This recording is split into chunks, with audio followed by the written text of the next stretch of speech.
السلام علیکم ناظرین، فیصل وائس یوٹیوب چینل پر خوش آمدید۔ ناظرین، کہا جاتا ہے جس نے اسم اعظم کو پا لیا اس نے دنیا جہانوں کی خزانوں کی چابیاں حاصل کر لی۔ یہ اسم اعظم ہے کیا؟ اس سے کیا فائدے حاصل ہو سکتے ہیں؟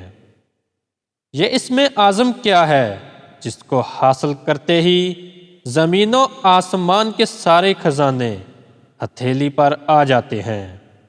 اس بارے میں احادیث مبارکہ اور مختلف روایات میں کئی اشارے ملتے ہیں۔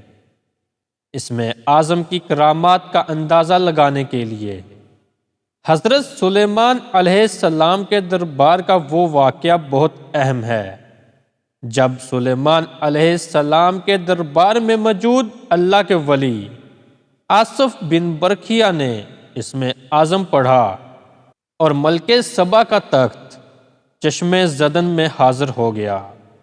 کئی علماء اکرام کہتے ہیں آصف برکھیا جس اسم اعظم سے واقف تھا وہ یا حیو یا قیوم ہے۔ یا حیو یا قیوم اللہ تعالیٰ کے صفاتی نام ہیں۔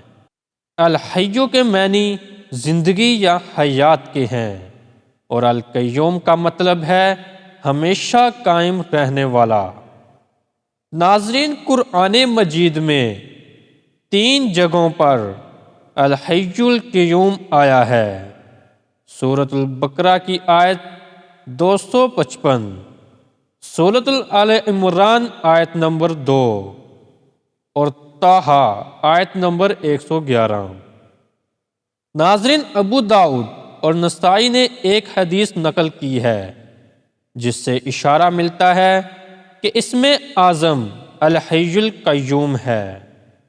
حضرت انس علیہ السلام سے مروی ہے، میں مسجد نبوی میں حضور نبی کریم صلی اللہ علیہ وآلہ وسلم کی خدمت میں بیٹھا تھا کہ ایک شخص نے نماز ادا کرنے کے بعد یہ دعا مانگی: یا اللہ، میں تجھ سے سوال کرتا ہوں، بے شک تو ہی تعریف کے لائق ہے، تیرے سوا کوئی معبود نہیں، تو بڑا احسان کرنے والا مہربان ہے، تو آسمان اور زمین کو پیدا کرنے والا ہے، اے بزرگی اور کرم کے مالک، اے زندہ، اے ہمیشہ قائم رہنے والے۔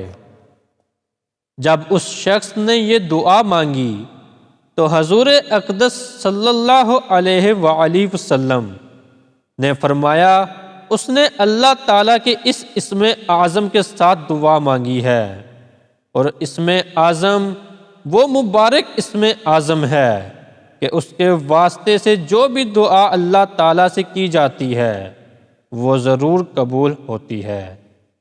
ناظرین، ہماری آج کی ویڈیو آپ کو کیسی لگی؟ لائک اور کمنٹ کر کے ضرور بتائیے گا۔ ملتے ہیں اپنی اگلی نئی ویڈیو میں، تب تک اپنا بہت سارا خیال رکھیے گا۔ اللہ حافظ۔